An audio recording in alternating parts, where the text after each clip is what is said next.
invocamos tu nombre una vez más, rogando que seas tú asistiéndonos con tu gracia y tu Santo Espíritu, disponiendo nuestra mente y nuestro corazón para recibir la enseñanza de tu gloriosa palabra en este día. Te ruego, Padre, que hables a nuestra vida, a nuestro corazón, a nuestra conciencia, que abras los ojos de nuestro entendimiento para conocerte más, para amarte más, para temerte más, para servirte más cada día. Señor, toma mis palabras, toma mis pensamientos y guíame, Señor, para que al enseñar tu palabra lo haga con rectitud, con justicia, basado en lo que está escrito únicamente. Y permite, Padre Santo, que los que hoy escuchen tu mensaje sean grandemente edificados, y los que no te conocen, tal vez, Señor, tú quieras tocar sus corazones y llamarles al arrepentimiento y a la confianza en la obra perfecta de nuestro Redentor Jesucristo. Permite que sean salvos y vengan a los pies de la cruz. Y a nosotros, los que ya te conocemos, santifícanos más y más en tu verdad, y concédenos que en nuestra vida se muestren obras de justicia y misericordia. Te lo pedimos en el nombre de Jesús. Amén. Bien, hermanos, abran sus Biblias en el primer libro de los Reyes, capítulo 18. Primer libro de los Reyes, 18.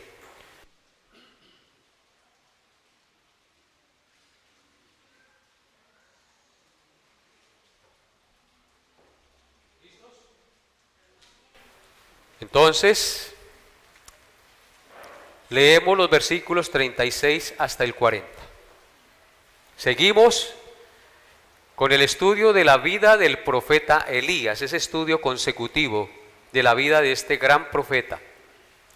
Dice Primero de Reyes 18, 36 al 40. Cuando llegó la hora de ofrecerse el holocausto, se acercó el profeta Elías y dijo: Jehová, Dios de Abraham, de Isaac y de Israel, sea hoy manifiesto que tú eres Dios en Israel y que yo soy tu siervo, y que por mandato tuyo he hecho todas estas cosas. Respóndeme, Jehová, respóndeme, para que conozca este pueblo que tú, oh Jehová, eres el Dios, y que tú vuelves a ti el corazón de ellos. Entonces cayó fuego de Jehová y consumió el holocausto, la leña, las piedras y el polvo, y aún lamió el agua que estaba en la zanja. Viéndolo todo el pueblo, se postraron y dijeron: Jehová es el Dios, Jehová es el Dios. Entonces Elías les dijo: prended a los profetas de Baal para que no escape ninguno. Y ellos los prendieron, y los llevó Elías al arroyo de Cisón, y allí los degolló. Amén. Hoy consideraremos, si no todo el texto que leímos, parte de este texto. La enseñanza para el día de hoy lleva por título la oración eficaz. ¿Cuántos quieren que su oración sea eficaz? Amén. Todos queremos que al orar Dios nos escuche, pero siempre recuerden que oramos bajo la voluntad de Dios, que no le ordenamos a Dios.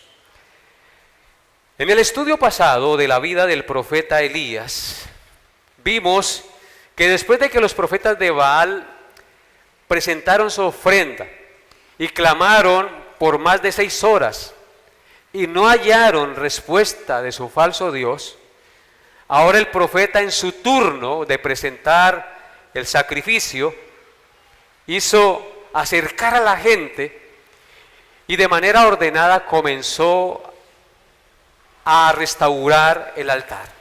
Tomó 12 piedras conforme al número de las tribus de Israel y reconstruyó el altar de Jehová, que dice el texto que estaba arruinado. Luego hizo una zanja alrededor del altar y depositó 2 medidas de grano. Luego tomó la leña y la despresó y la puso sobre la leña conforme Dios lo había establecido. Y luego regó 12 cántaros de agua sobre toda la ofrenda, sobre las presas del animal, sobre la leña, sobre las piedras, y dice que corría el agua de tal manera que llenó la zanja. Así que esto hizo el profeta Elías. Vimos cuán necesario, en modo aplicativo, es restaurar el altar familiar, es decir, nuestra comunión en familia con Dios. ¿Cuántos restauraron el altar esta semana en su casa? Levanten la mano. Hicieron oración con su familia, leyeron la palabra de Dios. Cuán importante es tener el altar familiar, el tiempo de comunión con Dios en familia. Leer un texto bíblico, orar, pedirle al Señor. Podemos cantar hasta un himno y darle gracias a Dios. ¿Cuánto bien hace eso a la familia? ¿Cuánto bien hace eso a mi vida? Los padres y las madres deben cumplir con su papel sacerdotal y pastoral en sus hogares, de proclamar a Dios y de enseñar a sus hijos y demostrar que realmente son creyentes en el Dios vivo y verdadero, que hizo los cielos y la tierra y nos dio a su Hijo Jesús. Así que vimos que es necesario restaurar el altar, y Elías restaura el altar porque el pueblo de Israel se había olvidado de Jehová. Y por olvidarse de Dios, por no ir al altar, comenzaron a adorar falsos dioses. Y así la familia hoy en día, por no tener comunión con Dios, comienzan a adorar falsos dioses, a perder 2 horas, 3 horas detrás del televisor o detrás de los medios electrónicos, adorando a su Dios televisor, adorando a su Dios celular y llenando su cabeza y su corazón de cosas vanas, de cosas que no traen ningún provecho a su vida espiritual. Así que felicito a todos aquellos que tomen la iniciativa, porque eso es bueno, es provechoso, de restaurar el altar familiar, de iniciar el altar familiar. Unos lo restaurarán, otros lo van a iniciar, pero les exhorto en el nombre del Señor a que tomen esa buena costumbre. Si no tiene familia, pues hágalo usted solo, pero siempre procure tener comunión con Dios en familia, leer la palabra, orar, meditar en ella, y así su vida crecerá y se fortalecerá espiritualmente y podrá enfrentar las grandes situaciones que tenemos que enfrentar a diario. Entonces Elías prepara el altar, todo está listo para que el profeta clame a Jehová y Dios responda con fuego y consuma el holocausto. Porque ¿qué consistía el reto? El Dios que respondiera con fuego, consumiendo el holocausto, ese fuera el Dios de Israel. Así que todo está listo. Ya está preparada la ofrenda. Elías echa agua sobre la ofrenda, como para que no le quede duda a ninguno que él no va a hacer trampa. No, este tenía una chispita de candela por ahí debajo, y entonces eso fue lo que prendió, le metió gasolina y por eso fue que se consumió el holocausto.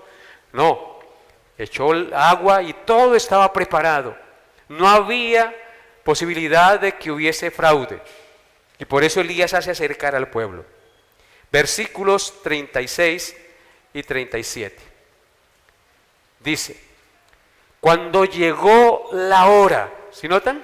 Cuando llegó la hora de ofrecer el holocausto, se acercó el profeta Elías y dijo, Jehová, Dios de Abraham, de Isaac y de Israel, sea hoy manifiesto que tú eres Dios en Israel y que yo soy tu siervo y que por mandato tuyo he hecho todas estas cosas. Respóndeme, Jehová, respóndeme, para que conozca este pueblo que tú, oh Jehová, eres el Dios y que tú vuelves a ti el corazón de ellos. Amén. Lo primero que nos dice el texto en este pasaje que hemos leído es que cuando llegó la hora de ofrecerse el holocausto, la hora de ofrecerse el holocausto y la oración era a la hora novena, es decir, a las 3 de la tarde en nuestro horario. Los judíos no contaban las horas como nosotros las contamos. Nosotros contamos las horas, la primera hora desde las 12 de la noche. Los judíos cuentan la primera hora desde las 6 de la mañana. O sea que la primera hora es las 6 de la mañana. Así que las 12 del día es la hora sexta. Y las 3 de la tarde es la hora ¿qué? Novena.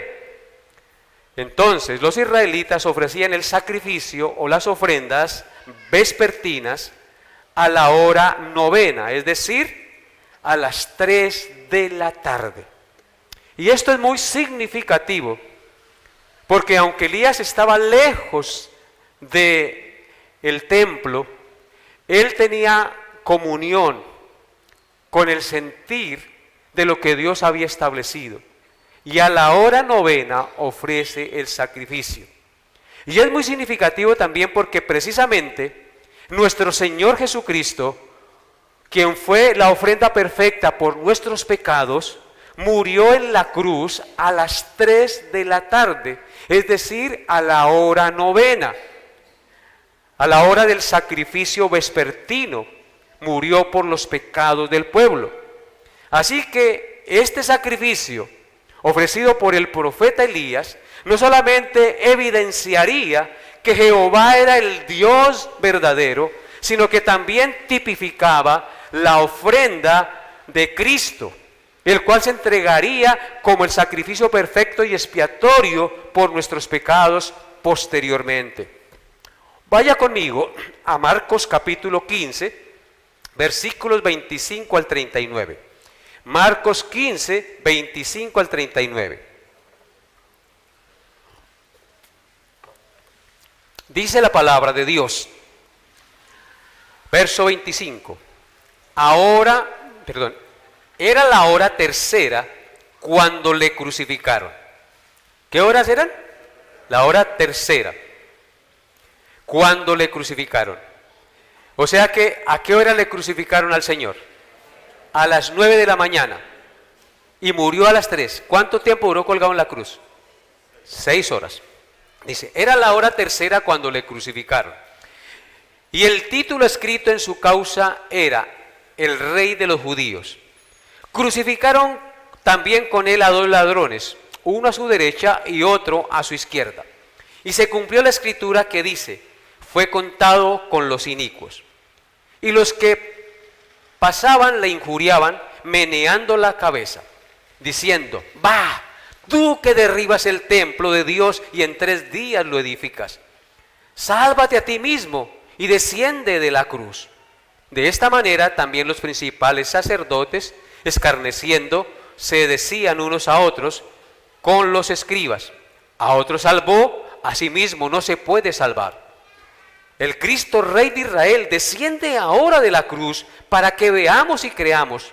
También los que estaban crucificados con él le injuriaban.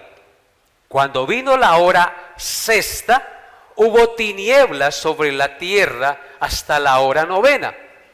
Hubo un eclipse, hubo tinieblas, no puede ser eclipse de normal, hubo tinieblas por la muerte del Señor, por lo que le hicieron al Señor desde la hora sexta, es decir, desde el mediodía, desde las 12 del día hasta la hora tercera. Un eclipse no dura 3 horas.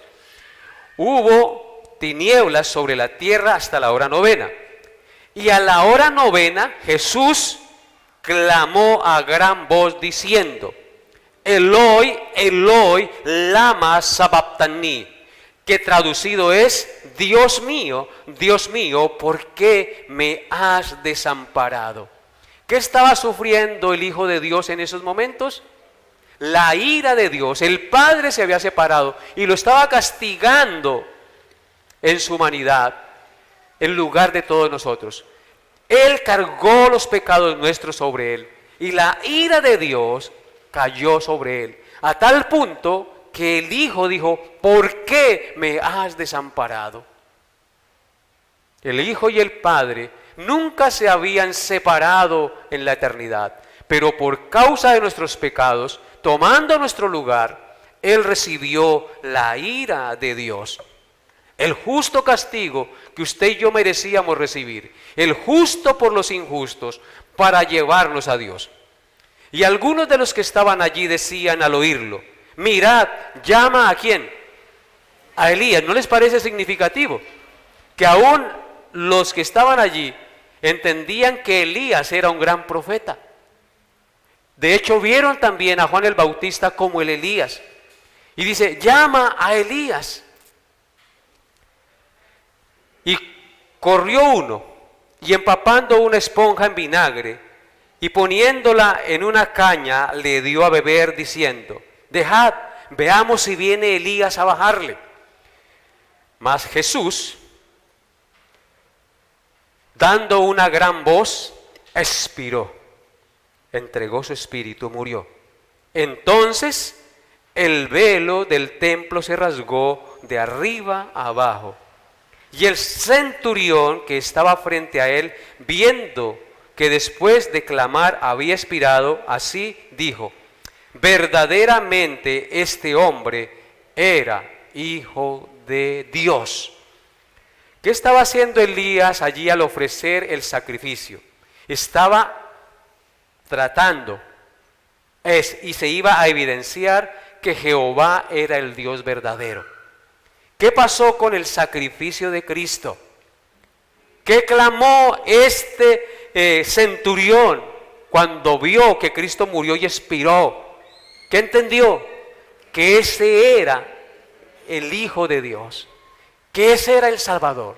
¿Y qué pasó cuando la ofrenda se entregó allí, en el monte Carmelo? ¿Qué dijo el pueblo después de que descendió fuego del cielo y consumió el holocausto? Jehová es Dios. ¿Qué decimos hoy nosotros al entender que Jesucristo es la ofrenda perfecta por nuestros pecados? Él es el Hijo de Dios, Él es nuestro Mesías, gloria a Dios. ¿Notan lo significativo de la ofrenda? Cuando llegó la hora, no está allí por estar. Cuando llegó la hora de ofrecerse el sacrificio, eso tipificaba la muerte expiatoria de Cristo en favor de nuestros pecados. Este centurión que estaba al frente, viendo que después de clamar había expirado, dijo, verdaderamente este hombre era hijo de Dios. El pueblo de Israel dijo, después de que se consumió la ofrenda, Jehová es Dios. Lucas capítulo 9 versículos 28 al 31. Lucas 9, 28 al 31 dice, aconteció como 8 días después de estas palabras, que tomó a Pedro, a Juan y a Jacobo y subió al monte a orar. Y entre tanto que oraba, la apariencia de su rostro se hizo otra, y su vestido blanco y resplandeciente. Y he aquí 2 varones que hablaban con él, los cuales eran Moisés, ¿y quién? Y Elías. Versículo 31. Quienes aparecieron rodeados de gloria y hablaban de su partida que iba Jesús a cumplir en Jerusalén. En este monte de la transfiguración, los apóstoles, cuando el Señor se transfigura, aparecen 2 varones hablando con el Señor. Esos 2 varones son Moisés y Elías, al cual estamos estudiando, del cual estamos leyendo, del cual vemos que va a presentar la ofrenda. ¿Y qué estaban hablando? ¿Cuál era la conversación de ellos? ¿El partido de las muchachas ahorita el domingo? ¿O de qué estaban hablando? ¿De política? ¿Verdad que no? Estaban hablando ¿de qué? De su partida que iba Jesús a cumplir en Jerusalén. Es decir, de su crucifixión, de su muerte y resurrección. Elías sabía del Mesías, conocía del Mesías estando allí en el monte Carmelo. Claro que sí, claro que sí. Allí está, aparece con Moisés, hablando del gran sacrificio que tendría el Señor en Jerusalén, de que su vida iba a ser entregada para redimir de una vez y para siempre a su pueblo. Cuán maravillosa es la palabra de Dios. Este sacrificio entonces presentado en el Monte Carmelo no es simplemente para evidenciar que Baal es un dios falso, sino que también es un sacrificio que tipifica la muerte expiatoria de Cristo, la vindicación de Cristo como el Mesías, porque a los suyos vino y los suyos no lo recibieron. A lo suyo vino y los suyos no le recibieron, dice el texto. A lo suyo vino y los suyos no le recibieron. Mas a todos los que le recibieron, les dio potestad de ser hechos hijos de Dios, los cuales no son engendrados ni de carne, ni de voluntad de varón, sino de Dios. En segundo lugar, volviendo a nuestro texto base, los versículos 36 y 37 nos muestran que al llegarse la hora de ofrecer el holocausto, Elías se acercó y elevó una breve oración para que Jehová, el Dios de Israel, respondiera con fuego, consumiendo el sacrificio. Leamos la oración nuevamente, por favor. Versos 36 y 37. Así se estudia la palabra de Dios. ¿Qué dice? Cuando llegó la hora de ofrecer el sacrificio, ya lo vimos, se acercó el profeta Elías y dijo, va la oración: Jehová, Dios de Abraham, de Isaac y de Israel, sea hoy manifiesto que tú eres Dios en Israel y que yo soy tu siervo y que por mandato tuyo he hecho todas estas cosas. Respóndeme, Jehová, respóndeme, para que conozca este pueblo que tú, oh Jehová, eres el Dios y que tú vuelves a ti el corazón de ellos. Amén. Hermanos, esta oración, que es muy breve, tiene un contenido absolutamente bíblico y doctrinal, y es de muchísima importancia para todos nosotros. La oración que pronuncia Elías tiene 2 invocaciones y 5 peticiones. En primer lugar, Elías invoca el nombre de Jehová Dios. ¿Sí notan? Jehová Dios, dice. Jehová Dios.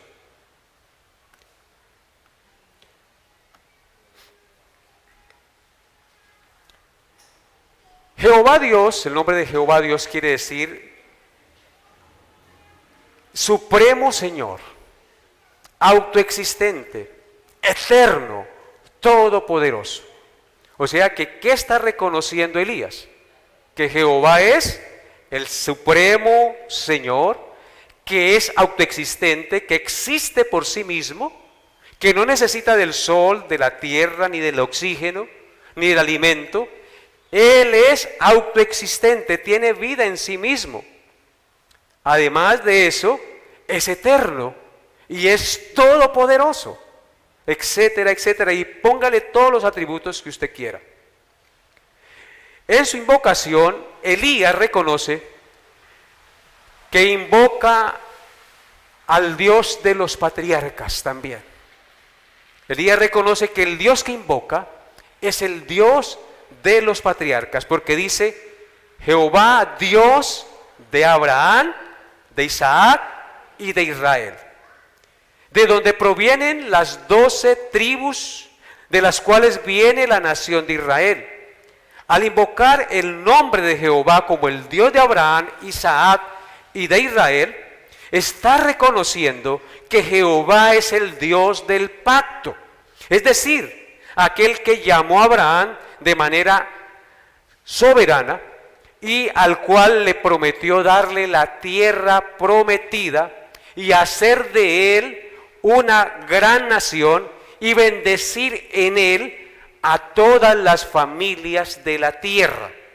Eso es lo que está reconociendo Elías al nombrar a Jehová Dios como el Dios de Abraham, Isaac e Israel. Observen lo que dice Génesis 17, versículos 7 y 8.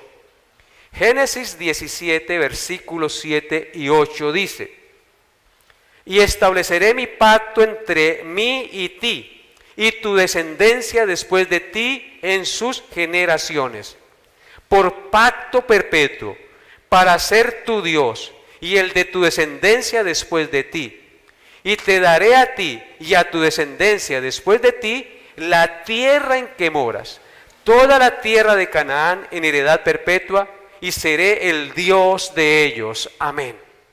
Entonces aquí dice que Dios hizo pacto entre Dios y Abraham y entre su descendencia después de él, por sus generaciones, un pacto perpetuo para ser el Dios de él y el de su descendencia después de él. Y le promete darle la tierra de manera perpetua. Recordemos que la tierra de Canaán simboliza la patria celestial. Entonces, ahora vayan conmigo a Deuteronomio capítulo 7, versículos 6 hasta el 11. Deuteronomio 7, 6 hasta el 11. Dice la palabra de Dios: porque tú eres pueblo santo para Jehová tu Dios.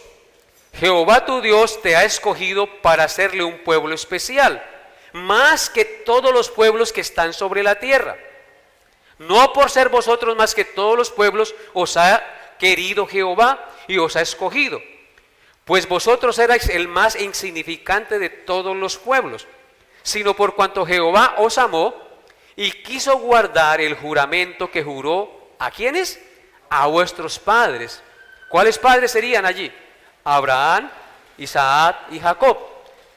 Os ha sacado Jehová con mano poderosa y os ha rescatado de servidumbre de la mano de Faraón, rey de Egipto. Conoce pues que Jehová tu Dios es Dios fiel, que guarda, ¿qué cosa? El pacto y la misericordia a los que le aman y guardan sus mandamientos hasta 1000 generaciones, y que da el pago en persona al que le aborrece, destruyéndolo, y no se demora con el que le odia, en persona le dará el pago. Guarda por tanto los mandamientos, estatutos y decretos que yo te mando hoy que cumplas. Amén. El pueblo de Israel estaba guardando los decretos y mandamientos cuando en los tiempos de Elías, ¿verdad que no? Se habían descarriado, se habían apartado tras dioses ajenos, se habían olvidado del Dios de su pacto y habían servido a otros dioses, lo cual Dios les había prohibido estrictamente. Así que no porque fueran ellos fieles y un pueblo que mereciera ser amado por Dios, ahora Elías está presentando la ofrenda. No, ahora Elías estaba indicando el nombre de Dios porque Dios juró a sus padres, prometió a sus padres guardar el pacto, que ellos serían su pueblo especial, un pueblo que le amaba, un pueblo que le respetaba, pero que se había apartado. Pero Dios había estado siempre con ellos. Así que al nombrar e invocar el nombre de Jehová como el Dios de Abraham, Isaac y Jacob, les está recordando que Él es el Dios de su pacto y que por ende se deben arrepentir, y que hoy Dios va a hacer manifiesto que Él es el verdadero Dios y no ese Dios al cual estaban adorando. En segundo lugar, después de la primera invocación, Elías hace la primera petición. Dice: sea hoy manifiesto que tú eres Dios en Israel. Esa es la primera petición después de la invocación. Sea hoy manifiesto que tú eres Dios en Israel. Elías le pide al Señor que ese día, ante el engaño y la idolatría que estaba subida la nación por la falsa adoración a Baal, se haga manifiesto públicamente al responder con fuego que Jehová es el único Dios verdadero en Israel y que no hay otro Dios, que solo Jehová es el Dios de su pacto. En otras palabras, Elías en su celo solo quiere hacer evidente la gloria de Dios en la nación. Esta debería ser también para nosotros el deseo y la oración ferviente de cada verdadero hijo de Dios. Señor, manifiéstate en nuestra nación como el Dios de tu iglesia, como el Dios al cual tú has dado la gracia a un pueblo de ser sus hijos. Oremos a nuestro Dios para que Él manifieste su poder y su gracia en nuestra nación. No es imposible. Las tinieblas están supremamente densas, supremamente oscuras en nuestra nación. Y la Biblia nos dice que tú y yo somos la sal y la luz del mundo. ¿Por qué somos la sal y la luz del mundo? Porque tenemos el Evangelio y tenemos a nuestro Señor Jesucristo como nuestro Señor y Salvador. Solo ustedes y yo podemos traer luz al que está en tinieblas. Y nuestro deseo como iglesia debe ser que sea hoy manifiesto que Jehová Dios es Dios en Colombia también. ¿No les parece? Oremos para que Jehová Dios sea Dios en Colombia también. Amemos nuestra nación, y amar nuestra nación significa proclamar al Dios verdadero para que se aparten de su idolatría y de su pecado en el cual está sumida nuestra nación. En tercer lugar, Elías hace una segunda petición. Le pide al Señor que se haga evidente que Él es su siervo. Sea hoy manifiesto que tú eres Dios en Israel y que yo soy tu siervo, dice el texto. La palabra hebrea para siervo es la palabra Eved, con D final y tilde en la E. Eved, que quiere decir sirviente, cortesano, esclavo, jornalero, servidor. En otras palabras, Elías le está pidiendo al Señor que se haga evidente que Él es su esclavo sirviente, que se haga evidente que Él vive para obedecerle y hacer su santa voluntad. Amados hermanos, el servicio cristiano no consiste en hacer algo por Cristo, sino en hacer las cosas para Cristo. A veces alguien hace cosas por Cristo. No, es hacer las cosas para Cristo. Servir a Cristo constantemente. Este también debería ser el deseo de todo creyente verdadero.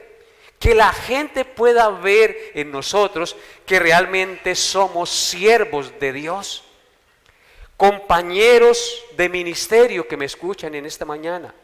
No basta con decir que somos siervos de Cristo, sino que se haga manifiesto en nuestra vida que realmente lo somos, siervos del Señor. Que la gente pueda ver en nosotros sincera entrega, sincera lealtad, sincero servicio al Señor. Que la gente pueda ver en nosotros que realmente somos siervos del Dios Altísimo. Eso es lo que evidencia y muestra la Escritura de todos los siervos del Señor. ¿Qué vieron los judíos que apedrearon a Esteban? ¿Que era un falso creyente? No, vieron que era un verdadero siervo de Dios. Aunque lo estaban apedreando, Esteban no los maldijo, sino que dijo: veo los cielos abiertos y al Hijo del Hombre sentado a la diestra. Testificó con valentía que él era un siervo del Señor. Daniel testificó que era un siervo de Dios con sus hechos. Vaya conmigo a Daniel capítulo 6, versículos 19 al 20. Daniel 6, 19 al 20. Dice la palabra de Dios: el rey pues se levantó muy de mañana y fue apresuradamente al foso de los leones. Y acercándose al foso llamó a voces a Daniel con voz triste y le dijo: Daniel, siervo del Dios viviente, el Dios tuyo, a quien tú continuamente sirves, te ha podido librar de los leones. ¿Y cuál fue la respuesta? Sí, sí lo libró. Hermanos, ¿qué veía el rey en Daniel? Que él era un ¿qué? Un siervo del Dios viviente. ¿Por qué Daniel? Porque el rey podía ver que Daniel era un siervo del Dios viviente. Porque Daniel actuó como un siervo en medio de un pueblo pagano y de un rey pagano. No dobló su rodilla ante los falsos dioses de Babilonia y prefirió ser echado al foso de los leones que comulgar con el pecado y la idolatría de Babilonia. Y en su trabajo era excelente y superaba a todos. Él mostró que era un siervo de Dios, a tal punto que el rey está testificando aquí y dice: Daniel, siervo del Dios viviente, el Dios tuyo, a quien tú continuamente sirves. ¿Cada cuánto debemos servir al Señor? Continuamente tú y yo debemos ser siervos de Dios, sirvientes del Dios viviente. ¡Qué privilegio ser siervos del Dios vivo y verdadero, que hizo los cielos y la tierra! Como dijo Juan el Bautista cuando vino Cristo a que lo bautizara, que él no era digno de desatar encorvado la correa de su calzado.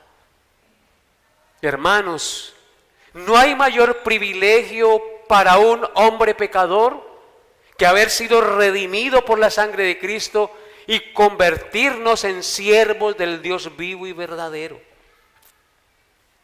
Muchos anhelan servir en muchas partes, en los altos estrados de la nación, pero ese servicio los encumbra y los hace orgullosos. Pero el servicio a Dios es mucho más sublime, más grato. Es algo inimaginable, hermanos, que tú y yo podamos servir al eterno Dios, a lo autoexistente, al Todopoderoso, al que conoce todo de nosotros, al que nos creó. Es un altísimo privilegio que tú y yo no merecemos.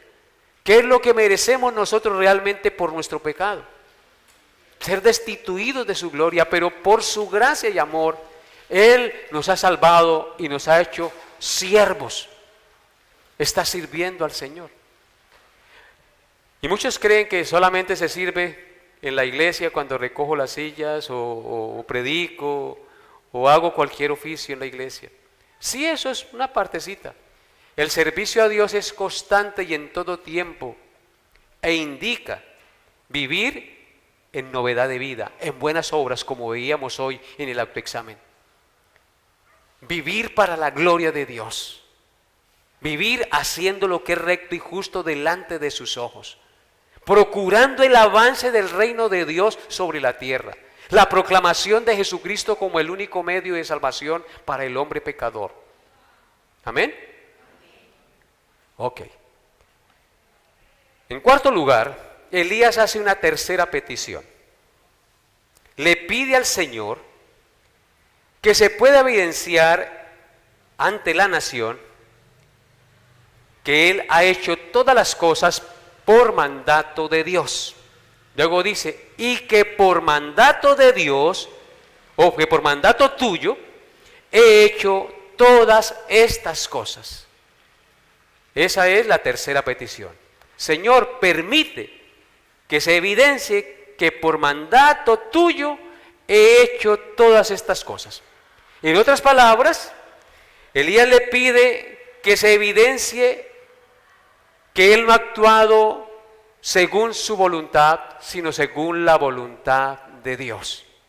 Que se haga evidente que él no ha actuado según su propio parecer, sino según la voluntad y el propósito de Dios.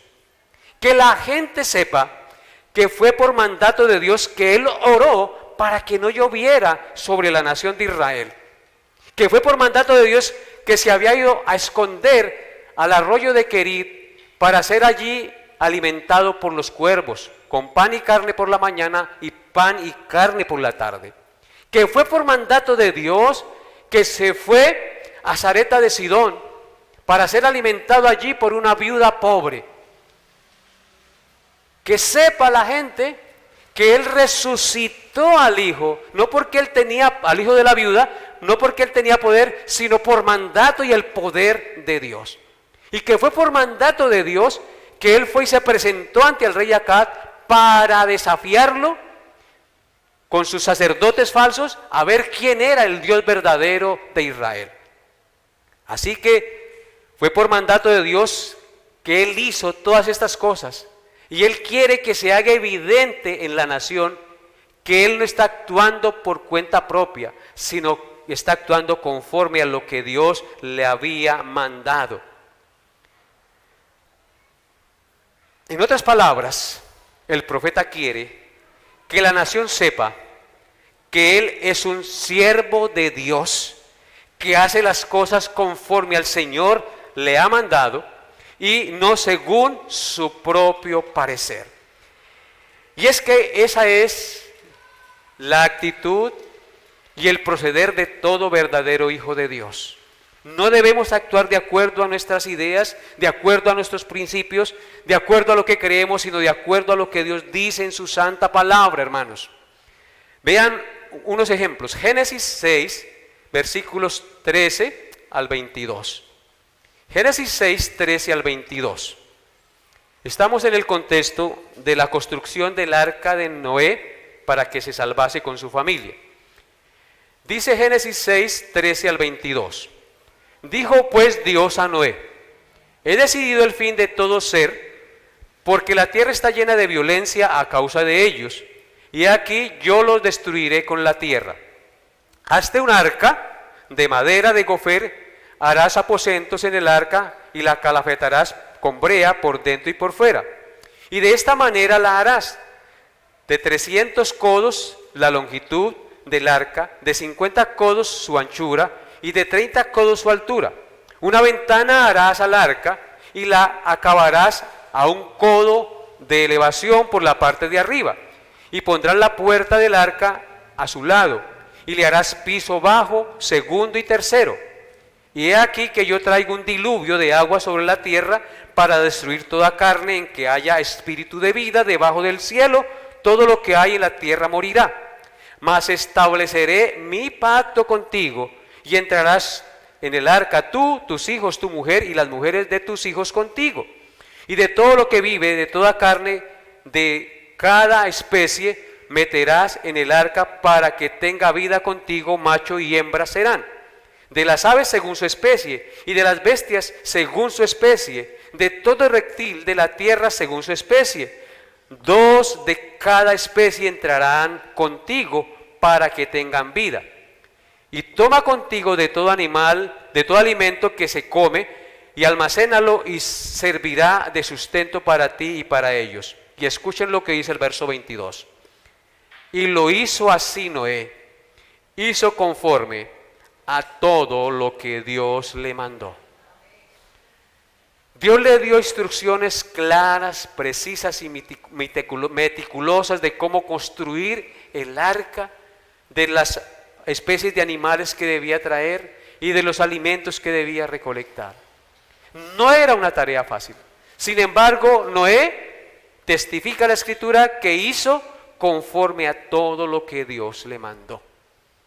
Lamentablemente, muchas de nuestras tristezas y dolores como creyentes es porque no hacemos las cosas como Dios nos manda. Las muchachas muchas veces se apresuran por su deseo de tener esposo y se casan en yugo desigual con un inconverso, con alguien que no teme a Dios. Y lo mismo pasa con los hombres.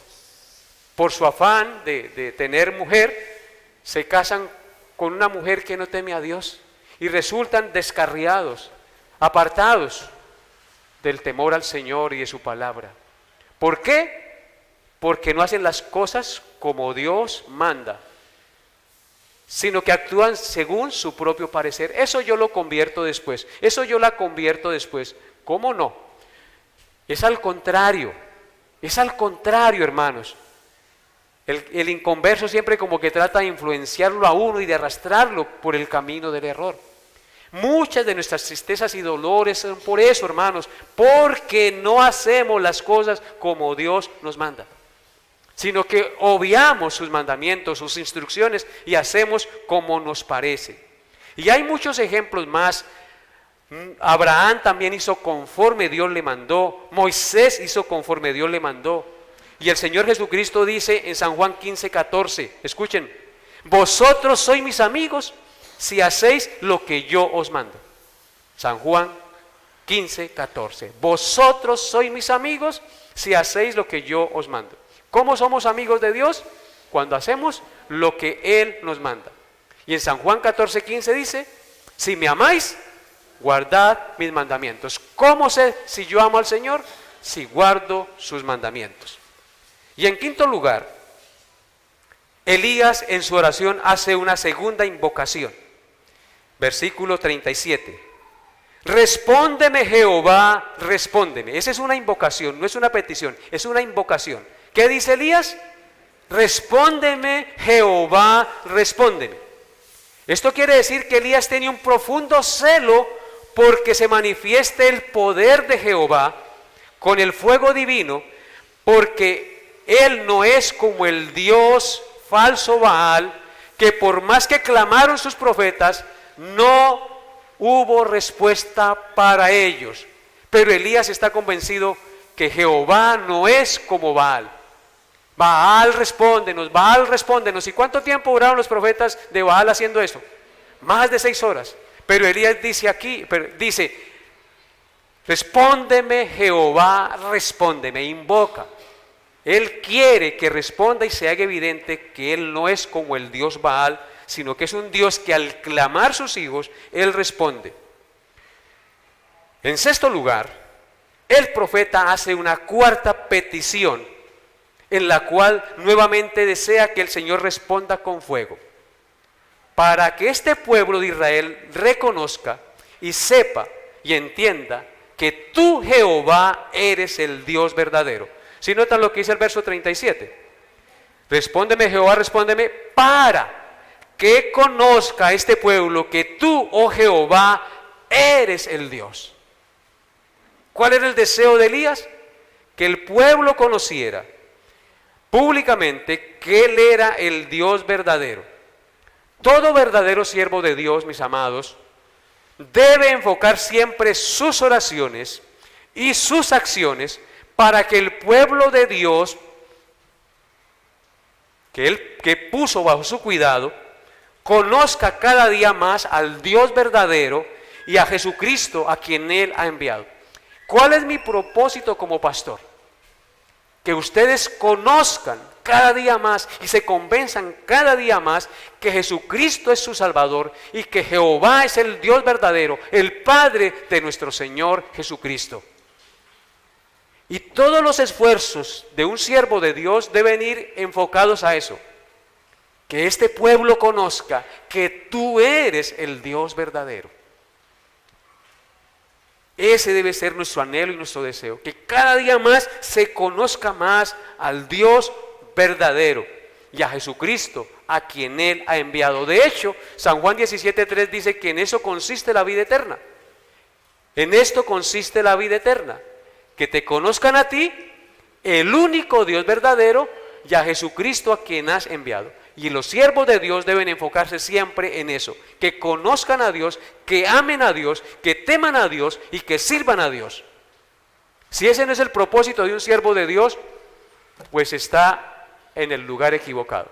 Lamentablemente, los que se dicen llamar siervos de Dios, entre comillas, el propósito y el enfoque de ellos no es que el pueblo conozca al Dios verdadero, sino el propósito de ellos es sacarle plata al pueblo. Toman la palabra y la predicación como fuente de ganancia deshonesta.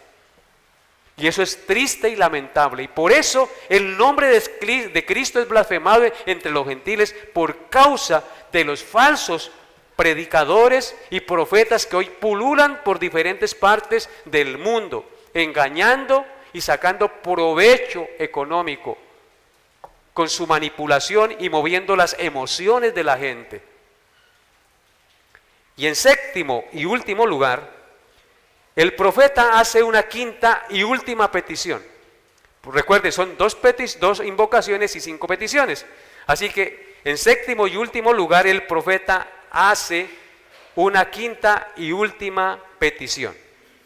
Y es que el Señor hiciera volver el corazón del pueblo a la comunión con Él. ¿Notan lo que dice el versículo 37? Respóndeme, Jehová, respóndeme, para que conozca este pueblo que tú, oh Jehová, eres el Dios y que tú vuelves a ti el corazón de ellos. Amados hermanos, solo Dios, con su inigualable poder, puede hacer volver los corazones rebeldes y extraviados de sus hijos idólatras a la comunión con Él. Solo el poder de Dios puede hacer eso. Solo Dios puede hacer volver el corazón de los escogidos que están esparcidos sobre la faz de la tierra con la predicación del Evangelio. Por eso es necesario predicar el Evangelio, porque los escogidos que están esparcidos, diseminados por toda la faz de la tierra, cuando escuchen la voz, oirán la voz de su pastor y vendrán a Él. Los que están descarriados, al predicarles el Evangelio, solo Dios con su poder y en la predicación de su palabra puede hacerles volver. ¿Cómo estaba el pueblo de Israel en esos momentos? Descarriados. Se habían ido tras de un Dios ajeno, tras Baal y Acera. Y Elías, en su celo ferviente, pide a Dios que a través de este sacrificio y de manifestar el fuego de Dios sobre el holocausto, el pueblo entienda quién es Dios y que a través de ese suceso sus corazones sean transformados, cambiados y vuelvan a la comunión con el Dios único y verdadero en Israel. Amén. Lucas capítulo 1 versículos 13 al 17. Lucas 1, 13 al 17. Dice la palabra de Dios así. Lucas 1, 13 al 17. Pero el ángel le dijo: Zacarías, no temas, porque tu oración ha sido oída, y tu mujer Elizabeth te dará a luz un hijo y llamará su nombre Juan.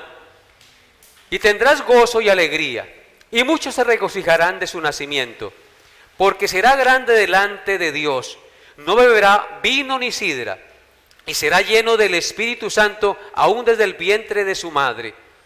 Y hará que muchos de los hijos de Israel se conviertan al Señor Dios de ellos. E irá delante de Él con el espíritu y el poder ¿de quién? De Elías, para hacer volver los corazones de los padres a los hijos, y de los rebeldes a la prudencia, de los justos a la prudencia de los justos, para preparar al Señor un pueblo bien dispuesto. Amén. Aquí habla del profeta Juan el Bautista, podemos llamarlo profeta también, que vino en el poder de Elías, proclamando arrepentimiento, porque el que venía detrás de él los bautizaría con el Espíritu Santo y fuego. Así que Elías viene haciendo un trabajo desde la antigüedad, preparando el corazón de un pueblo para que sean bautizados con Espíritu Santo y fuego, con el poder del Señor Jesucristo que se manifestó en la cruz del Calvario como el Hijo de Dios, como el Mesías, que traería salvación y volvería el corazón de su pueblo que estaba enemistado con Dios a Dios. De la única manera que tú y yo podemos tener comunión y reconciliación con Dios es a través del siervo de Dios, de Jesucristo, su santo Hijo que entregó su vida en rescate por nosotros. Amén. Así que hermanos, esto es muy importante entenderlo. Y después de esta oración, nos dice el versículo 38. Cayó fuego de Jehová y consumió el holocausto, la leña, las piedras el polvo y aún lamió el agua que estaba en la zanja. Amén. Yo quiero hoy concluir con 3 cosas muy importantes. Podemos ver en lo que hemos estudiado que el objetivo principal de Elías no era su propia gloria, sino que el Dios verdadero fuera vindicado en ese día, que se diera a conocer su inigualable poder y su inigualable gloria. Por eso él dice: respóndeme, Jehová, respóndeme, para que conozca este pueblo que tú, Jehová, eres Dios. A Elías no le importaba su gloria, a Elías no le importaba brillar, a Elías lo que le importaba era que se manifestara el poder y la gloria de Dios en la nación. En segundo lugar, podemos ver también que el deseo de Elías no solamente era la gloria de Dios, sino también que Israel fuera librado del engaño de Satanás, y que esos falsos profetas, vestidos como de ángeles de luz, fueran desenmascarados. Ese era también el propósito de Elías, no solo que se manifestara la gloria de Dios, sino que el pueblo fuera librado del engaño y el poder de Satanás, que los tenía enceguecidos y cautivos prácticamente a su voluntad. Así que al darse a conocer Jehová, el pueblo dejaría de estar en tinieblas y volverían al Dios de su pacto, y le adorarían, y le alabarían, y le glorificarían. Los falsos profetas serían desenmascarados y entonces puestos en evidencia ante la multitud, porque solamente hay un Dios verdadero. Y en tercer lugar, quiero llamarles su atención acerca de la brevedad de la oración que pronunció Elías. No ocupa sino prácticamente versículo y medio, no pasa de 2 versículos en nuestra Biblia. Una breve y corta oración. ¿Qué contraste con las oraciones tediosas, gritonas, prolongadas, repetitivas e imperativas que se escuchan en muchas partes hoy en día? Donde se le da órdenes a Dios y se le exige a Dios y se zapatea como si Dios fuera un Dios sirviente nuestro. Elías, en contraste con los profetas de Baal, solamente oró versículo y medio y cayó fuego del cielo. No es por la largura de nuestras oraciones que somos escuchados.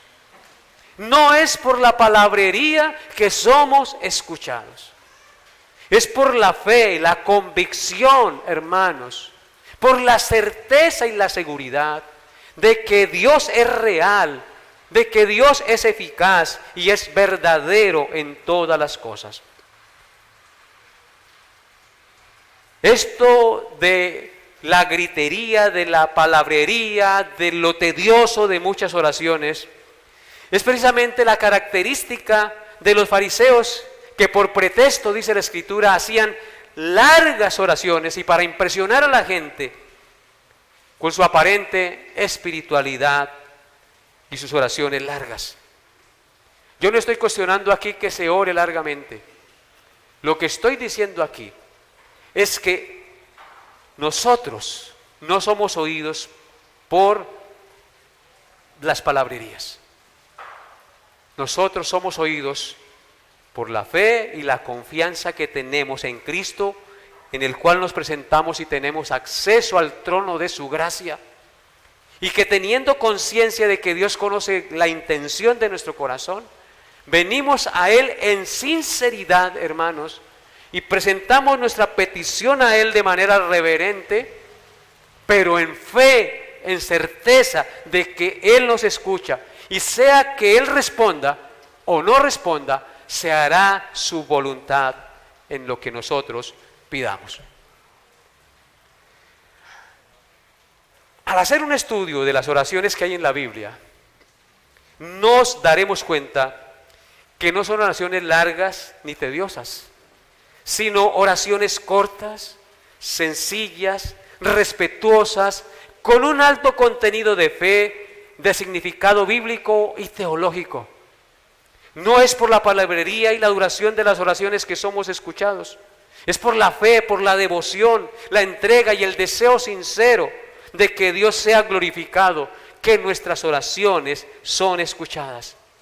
Pedid y no recibís, porque pedís mal, para gastar en vuestros deleites y placeres. Mire lo que dice Mateo 12, 38 al 40. Dice, Marcos 12, 38 al 40. Marcos 12, 38 al 40. Me equivoqué. Dice, y les decía en su doctrina, guardaos de los escribas que gustan de andar con largas ropas y aman las salutaciones en las plazas y las primeras sillas en las sinagogas y los primeros asientos en las cenas, que devoran las casas de las viudas y por pretexto hacen largas oraciones. Estos recibirán mayor condenación. Amén. Que Dios nos ayude, hermanos, a que nosotros no seamos como los hipócritas, porque ellos aman el orar en pie en las sinagogas y en las esquinas de las calles para ser vistos de los hombres, dijo Cristo. De cierto les digo que ya tienen su recompensa. Mas tú cuando ores, dice Cristo, entra a tu aposento y cerrada la puerta, ora a tu Padre que te ve en lo secreto y que te escucha en lo secreto, y tu Padre te recompensará en público. Así que, hermanos, Dios haya hablado a sus corazones en esta mañana. Continuaremos estudiando la vida del profeta Elías para que nuestra vida sea grandemente edificada. Colóquense de pie, por favor, y oremos. Padre mío, en esta mañana yo te doy gracias por la palabra que hemos escuchado y ruego, mi Dios, que seas tú permitiendo que tengamos ese celo, esa disposición de servicio, de amor, de entrega, como tu siervo Elías, mi Señor. Ayúdanos, Señor, a hacer las cosas siempre para tu gloria y en tu santa y perfecta voluntad, mi Señor. Que lo que hagamos sea porque tú lo permites, porque tú lo has mandado. Que no andemos nosotros según nuestro propio parecer, sino según tu parecer, amado Dios.